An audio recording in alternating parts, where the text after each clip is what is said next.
Assalamualaikum warahmatullahi wabarakatuh. Bismillahirrahmanirrahim. Alhamdulillahirabbil alamin. Wa bihi nasta'inu ala umurid dunya waddin. Wassalatu wassalamu ala asyrafil anbiya'i wal mursalin sayyidina wa maulana Muhammadin wa ala alihi wa sahabatihi ajma'in. Saudara, marilah kita baca surat Fatihah untuk Kiai Soleh Darat, penulis kitab Faidur Rahman yang kita pelajari pada malam hari ini. Lahul Fatihah. A'udzu billahi minasyaitonir rajim. Bismillahirrahmanirrahim. Alhamdulillahi rabbil alamin. Ar-Rahmanir Rahim. Maliki yaumiddin. Iyyaka na'budu wa iyyaka nasta'in. Ihdinas siratal mustaqim. Siratal ladzina an'amta 'alaihim ghairil maghdubi 'alaihim waladdallin. Amin. Saudara, kemarin sudah dibacakan ayat tentang hal-hal yang diharamkan oleh Allah dan tafsirnya. Sekarang kita melanjutkan dengan makna isyari dari ayat tersebut. Bismillahirrahmanirrahim. Makna al-isyari, setuhune Allah subhanahu wa ta'ala haramaken ing iki barang kang zahir, kang wis tinutur. Semono uga Allah subhanahu wa ta'ala iya ngaramaken ing atase batin ningali ghairullah saking pira-pira maujudat.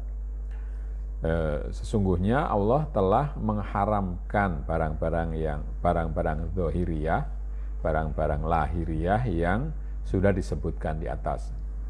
Bangkai, darah, lalu daging babi, lalu binatang yang sembelih untuk yang selain Allah. Ya. Itu zahir semuanya. Demikian juga Allah mengharamkan batin kita untuk melihat selain Allah, ya. Misalnya harta benda, kekayaan, ya, pangkat, lalu kemasyhuran dan seterusnya. Mongko utawi ngibarate batang lan isyarai batang iku bondo donya, kama qala sallallahu alaihi wasallam, ad-dunya jifatun wa tullabuha kilab. Nah, bangkai itu merupakan isyarat pada dunia. Sebagaimana disabdakan oleh Rasulullah SAW, dunia ini adalah bangkai. Sedangkan orang yang mencarinya itu seperti anjing. Artine mongko haram ati demen kelawan liyane Allah ingkang dadi nungkulaken demene marang Allah. Maksudnya kita tidak boleh hati kita itu cinta kepada selain Allah, karena kalau cinta kepada harta lalu membuat hati kita tidak punya ruang lagi untuk cinta kepada Allah. Mongko utawi khinzir lan iku ngibarate hawa nafs, mongko den nesrupakaken nafsu kelawan khinzir krana bangete lobane lan inane lan khianate zahire lan batine. Babi itu merupakan isyarat bagi nafsu, ya. Kenapa nafsu itu diserupakan dengan babi? Karena babi itu mempunyai sifat tamak atau loba, ya, tidak mau berhenti makan, dan karena hinanya serta pengkhianatan zahirnya terhadap batinnya. Utawi ibarat dam iku syahwat nafsaniyah. Qala sallallahu alaihi wasallam, inna syaitana la yajri min ibni adama majrad dam. Sedangkan darah itu adalah ibarat atau isyarat bagi syahwat nafsu, syahwat yang bersifat nafsu.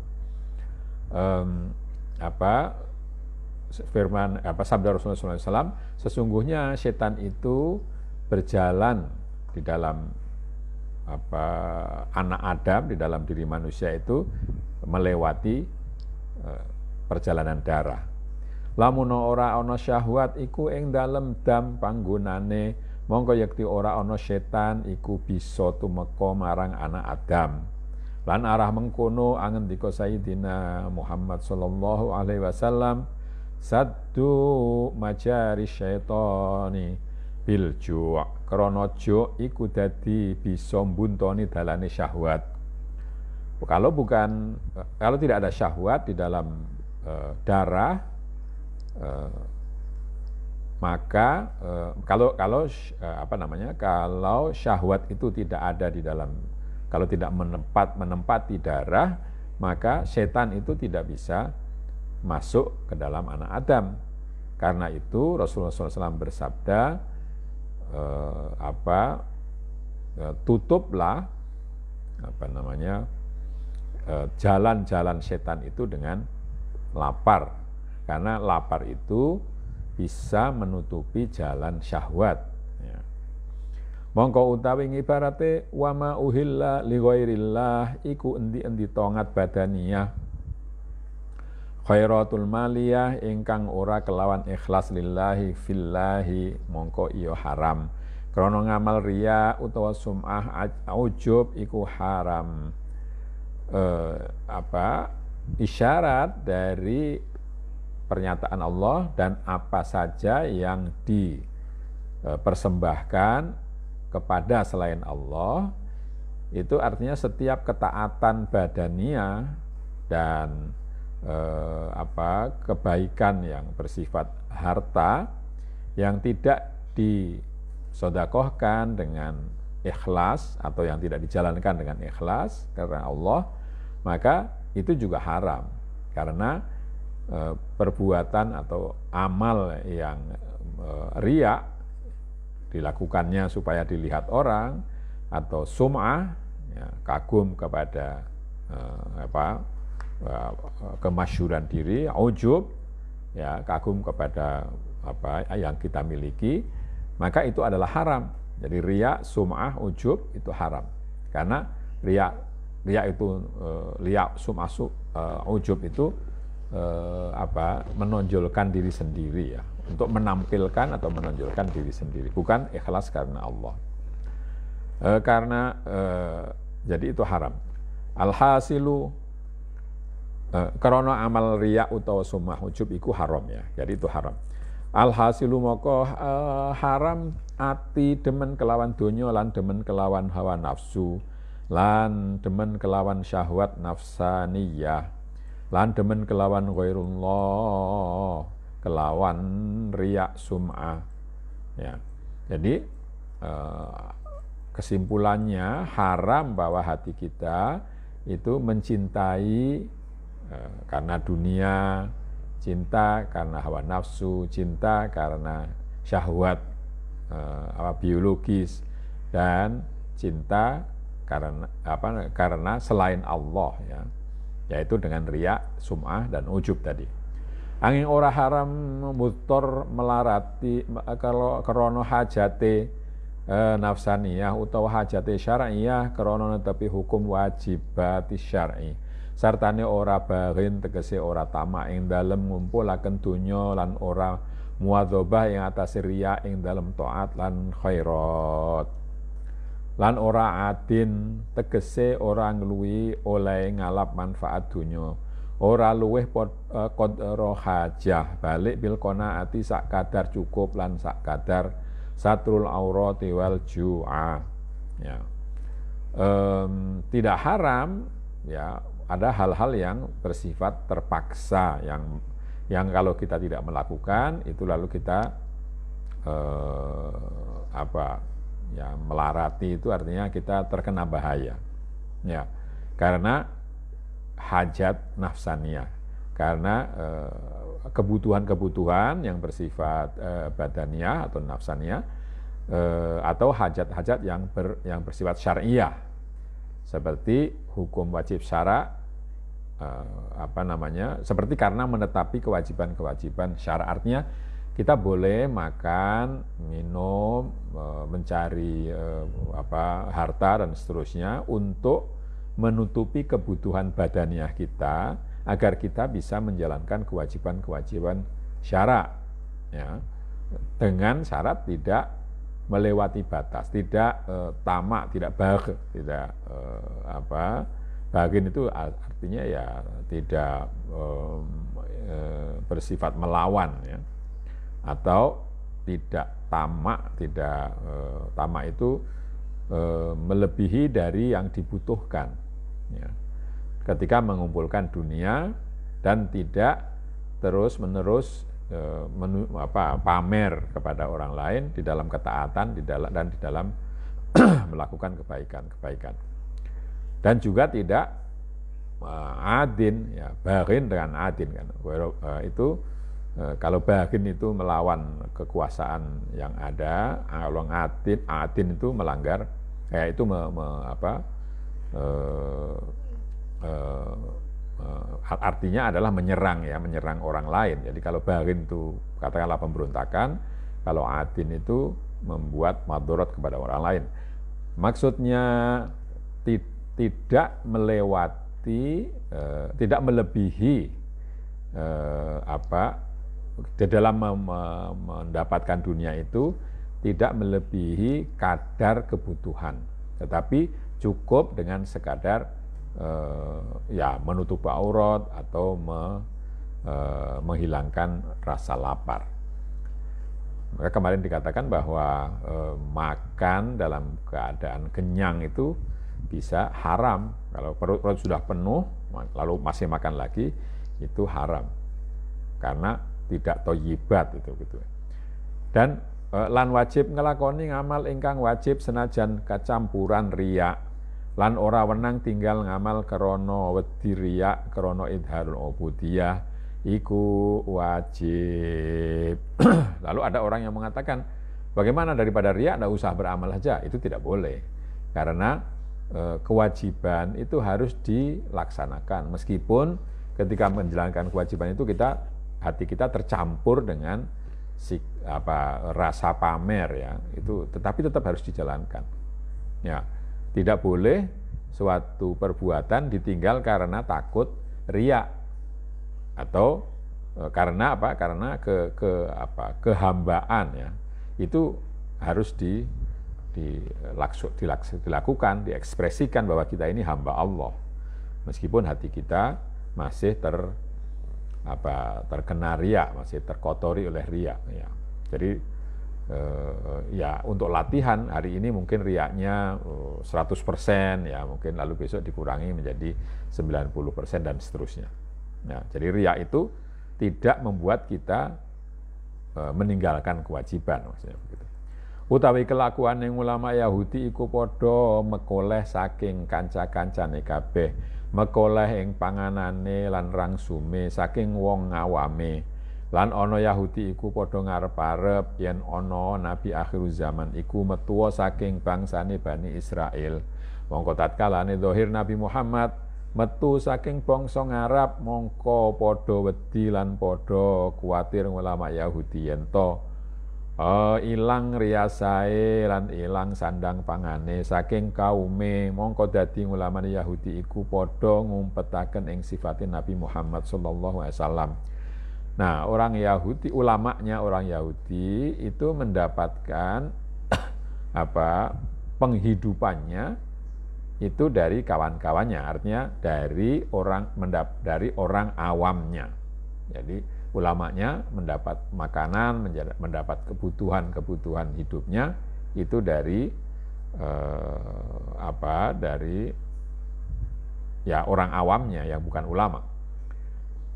Orang Yahudi itu semula berharap bahwa Nabi akhir zaman itu keluar dari Bani Israel, dari bangsa mereka. Tetapi ketika ternyata lahir Nabi Muhammad itu dari bangsa Arab, maka mereka takut, khawatir bahwa jatah atau rangsum yang tadinya diterima dari orang awamnya itu akan tidak ada lagi. Jadi kepemimpinan kita lalu hilang bersama dengan penghidupan mereka, karena penghidupan mereka dari kaum mereka. Karena itu maka ulama Yahudi itu menyembunyikan sifat-sifat Nabi Muhammad. Mongko tatkala mengkono mongko temurun iki ayat innalladzina yaktumuna ma anzalallahu minal kitabi wa yashtaruna bihi tsamanan qalilan ulaika ma ya'kuluna fi butunihim illan nar wa la yukallimuhumullahu yaumal qiyamati wa la yuzakkihim wa lahum adzabun alim. Ketika keadaannya seperti itu, lalu turunlah ayat ini yang artinya setuhune wong Yahudi kabeh ingkang padha ngumpetaken ing barang kang wis anurunaken Allah saking kitab ing mangkono ing atase sifate Nabi sallallahu alaihi wasallam lan ingkang ngurupaken wong iku kabeh kelawan kitab den urupaken kelawan bondo donya kang gedhe kang padha ngalap Yahudi kabeh ing bondo donya ginanteni kitabe. Sesungguhnya orang-orang Yahudi semua yang menyembunyikan apa yang diturunkan Allah, yakni kitab, yang memberikan sifat Nabi Muhammad SAW dan menukarkan kitab mereka dengan harta dunia yang bersifat sedikit, ya, harta dunia yang sedikit. Dan jadi harta itu diambil sebagai ganti kitab mereka. Artine padha ngumpetaken Yahudi kabeh ing sifate Nabi Muhammad krana arah mekoleh bondo donya saking kancane.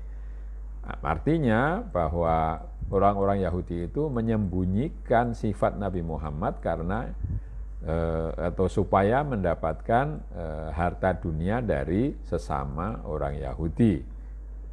Karena krana lamun ora den umpetaken sifate Muhammad ingkang ana ing dalam Taurat, mongko yekti padha iman Yahudi kabeh marang Nabi Muhammad, mongko dadi pot ngulamane kabeh ora oleh rangsuman. Karena kalau tidak disembunyikan sifat Nabi Muhammad yang ada di dalam kitab Taurat itu, maka pasti orang-orang Yahudi itu akan beriman kepada Nabi Muhammad SAW.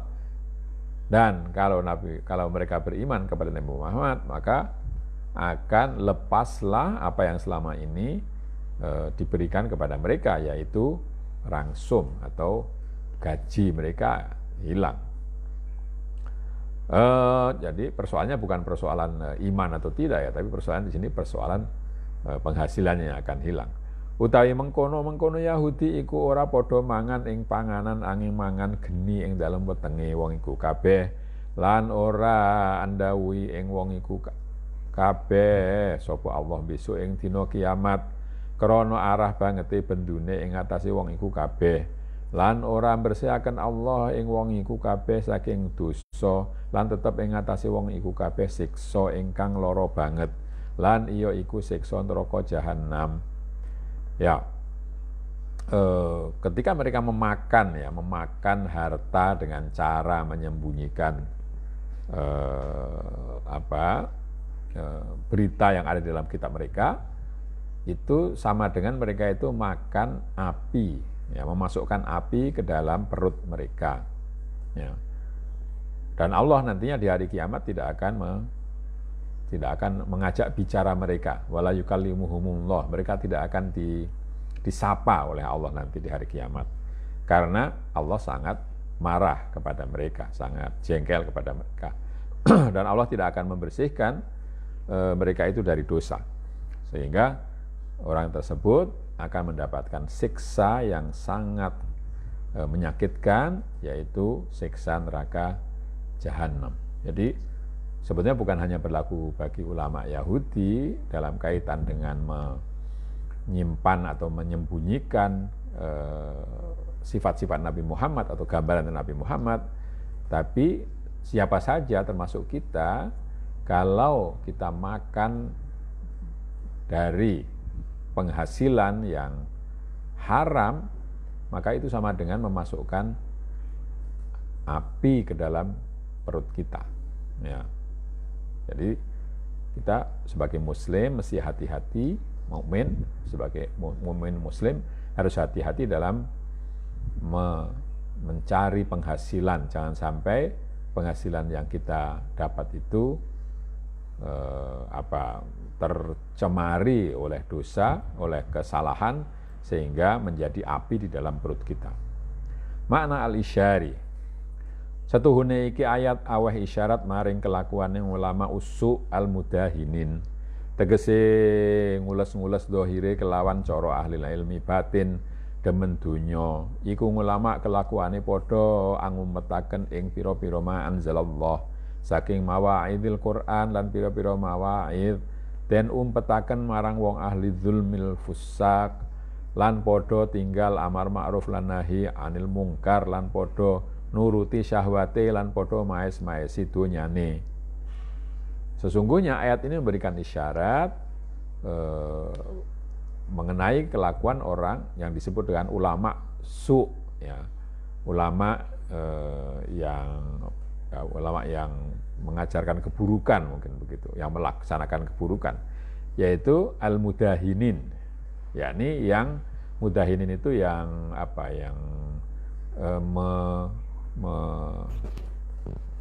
membagus-baguskan atau memoles, mungkin begitu, memoles perilaku lahiriahnya dengan polesan, dengan warna atau dengan tampilan seperti ulama ahli batin, ya. Padahal suka dunia, gitu. Yaitu ulama yang kelakuannya menyembunyikan apa yang diturunkan Allah, yang berupa nasihat-nasihat Al-Quran dan berbagai berbagai tuntunan, gitu, disembunyikan ketika berhadapan dengan orang zalim dan orang fasik, ya. Jadi mereka tidak mau, karena kalau disampaikan lalu tadi seperti orang Yahudi tadi, penghasilannya akan terputus. Jadi berhadapan dengan orang zalim dan orang fasik yang kaya, yang punya kekuasaan, itu lalu nasihat-nasihat yang mestinya disampaikan itu ditahan, disembunyikan, ya. Dan meninggalkan amar ma'ruf nahi mungkar, ya. Jadi amar ma'ruf nahi anil mungkarnya ditinggalkan, serta mengikuti syahwat mereka dan menghias-hiaskan dunianya, membuat kelihatan baik dunianya. Oleh ngumpetaken ing mana anzalallah saking ratune lan saking wong ahlil ghaflah wa zulma, lan ahli dunya iku ana kalane wedi saking rusak derajate lan suda pengasilane saking wong iku kabeh, lan ana kalane krana arah tamak ing dalem kebagusane wong iku kabeh, lan amrih padha anyuli saking wong iku kabeh, lan ana kalane krana dheweke iku tunggale bangsane ahli zulmah wal fasaqah ing dalem kelakuane oleh demen donya lan ngumpulaken donya lan amrih derajate donya utawa demen enak-enak kelawan donya ing dalem panganane lan panggonane. Mereka menyembunyikan itu, menyembunyikan nasihat-nasihat yang mestinya disampaikan kepada rajanya atau ahli dunia yang lalai dan zalim. Itu sebabnya antara lain karena takut derajatnya menjadi rusak atau berkurang, ya. Menjadi rusak atau berkurang penghasilannya dari orang-orang yang zalim itu, raja yang lalim, raja yang tidak adil itu. Ini pertama, jadi karena takut derajatnya jatuh dan penghasilannya berkurang. Lan ono kalane, dan ada juga karena arah ingin mendapatkan sesuatu dari katakanlah penguasa dan pembesar itu, dan nanti suatu saat bisa menjadi penggantinya, misalnya begitu. Dan ada juga karena dia sesama ya, sama-sama ahlul zulmah wal fasakoh. Jadi sejenis dengan orang-orang yang berkuasa tetapi dolim itu. Ya. Jadi kelakuannya sama, lalu mereka tidak berani atau lalu menyembunyikan nasihat yang mestinya disampaikan itu. Ya, jadi juga kesamaannya di dalam hal sama-sama mengumpulkan dunia, memperoleh derajat dunia atau menyukai keenakan dunia, ya, serta baik makanan maupun tempatnya. Lan nalikane kaya mengkono kelakuane mongko dadi mudahanah lan kitman krana arah samanang kolila saking bondo donya ingkang wis tinutur.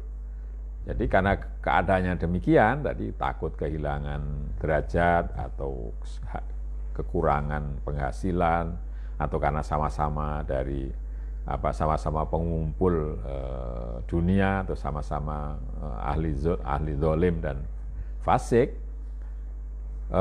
maka mereka lalu mudahanah, mereka lalu memoles-moles diri, ya munafik sebenarnya. Memoles diri itu batinnya jelek tapi lalu kelihatan baik, seperti kalau orang ketangkap korupsi lalu pakai jilbab atau pakai pici dan seterusnya, itu mudahanah namanya, menyembunyikan kesejatiannya dengan tampilan yang kelihatan alim begitu, dan menutupi karena ingin mendapatkan harta yang sedikit atau harga yang tidak begitu banyak dari harta dunia yang sudah disebutkan di atas. Ulaika ma yakunu fi butunihim illan ma yakuluna fi butunihim illan nar. Mereka itu sebetulnya hanyalah makan api sampai ke perutnya. Tegese ora ana ing dalam batin angin narul hirsi lan toma lan syahwat lan hasad ingkang ngobong ing atase jerone ati. Maksudnya bahwa yang masuk ke hati, ke perut mereka itu hanyalah api ketamakan, ketidakmauan untuk tidak mau berhenti ya. Api itu tidak mau berhenti, api tamak atau api loba, serta syahwat dan dengki yang membakar bagian dalam hatinya. Lan mangan lan ngobong-ngobong piro hasanatul qalbiyahan akhlak ruhaniyah. Qala sallallahu alaihi wasallam al hasadu yakul hasanati kama takulun narul khatobah. Dan membakar, makan dan membakar berbagai macam kebaikan di dalam hati dan akhlak rohani. Sebagaimana firman Rasulullah SAW, dengki itu memakan kebaikan-kebaikan sebagaimana api memakan kayu bakar.